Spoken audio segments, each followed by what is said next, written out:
name's Jason Barickman, State Senator, 53rd District from Bloomington. I'm joined by Senator Gail Ryder, my right, Senator Darin LaHood as well.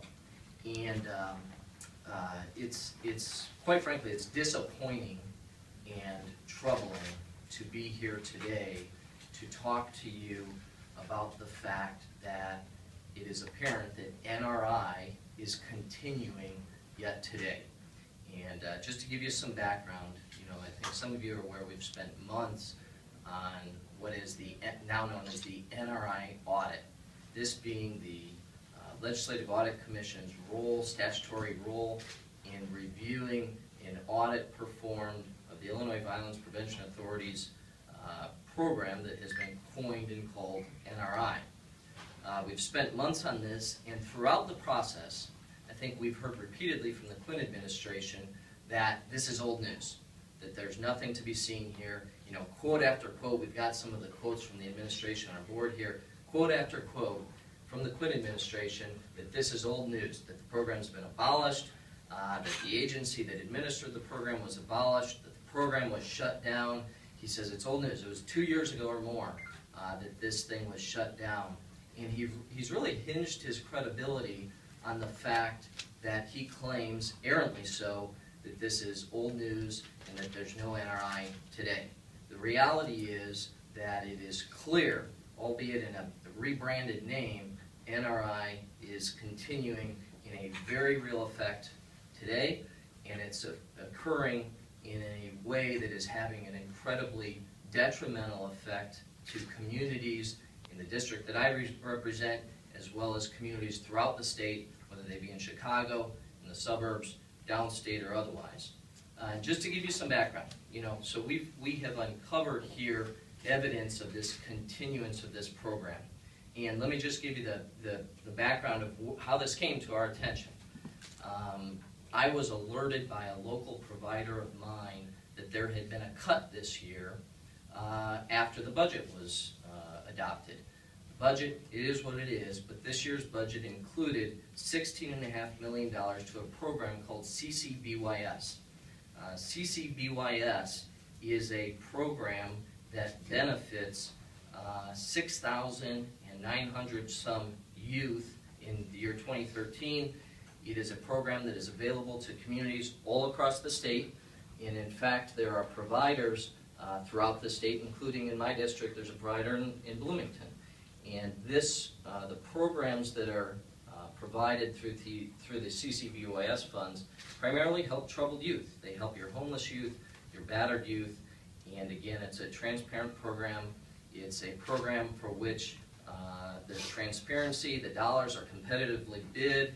If you think about many of the problems we've discovered in NRI, you would say, well, you wouldn't expect to see this in CCBYS because it's a competitively bid program. So there's some $16.5 million allocated to CCBYS in the budget. And since the adoption of the budget, what we've seen recently is a shift of some $5 million out of that program that would help some of our troubled youth, and a providing of that $5 million to what are clearly clones of the NRI program existing today in the city of Chicago. And lo and behold, here we are in the weeks before, yet again, a bitter, divisive, and what we know will be a close November election.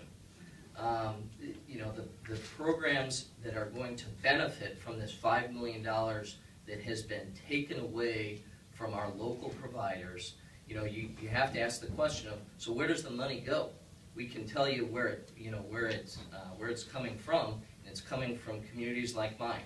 And what it means to a community like mine is that we're not going to have the services available for our troubled youth, for our homeless youth and others, because they've taken the money away from the providers for them, and they've given it to many of the same agencies that were identified in the NRI audit. Some of you remember Chicago Area Project. Chicago Area Project is named throughout the NRI audit. I think we've raised concerns about the fact that Chicago Area Project has as on their payroll Circuit Clerk Dorothy Brown's husband. Chicago Area Project owes the state of Illinois at least a few $100,000.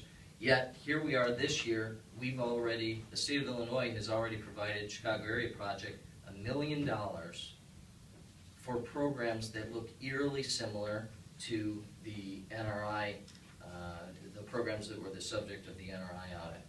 And so what does it mean? You know, what it means to me is with every dollar the Quinn administration takes away from communities like mine, he's providing it to his politically connected pals in Chicago. He's doing it ahead of an election, and he's doing it while he's saying he's not. So every time we hear the governor say, don't worry about the NRI program, we've shut it down, the reality is you just follow the money, and what the money shows you here is that he's trying to benefit some of these same providers that are all over the NRI audit in the weeks before this election. So with that, I want to turn it over to my colleagues, and then I have an opportunity to take some questions when we're through. Senator LaHood.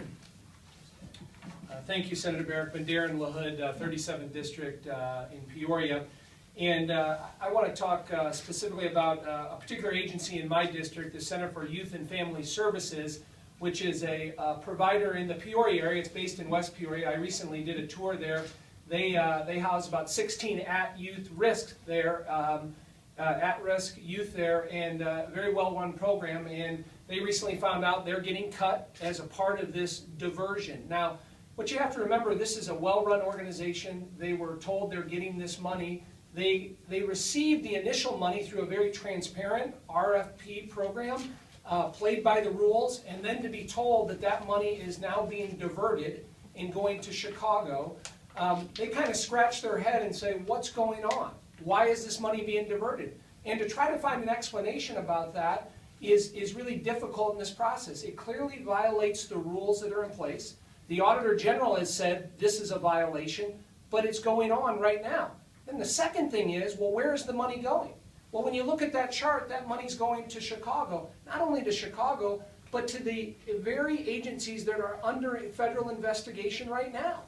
So, you know, the fact that that money is going there, it's under grand jury investigation by the U.S. Attorney's Office in 2 districts, by the way, not only in the Central District, but the Northern District.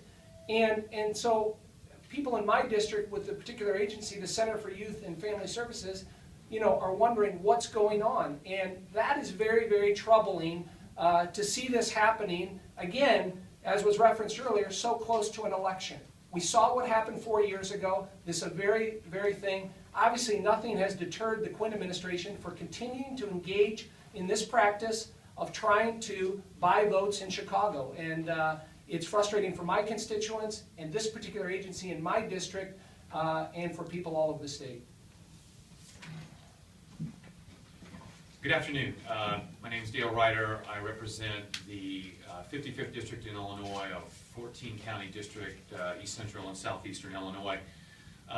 There isn't a single member of the General Assembly, Republican, Democrat, Chicago area, downstate, collar counties, unless they've been living under a rock for the last several years, who hasn't heard repeatedly from their human service providers, we keep getting squeezed, we keep getting cut.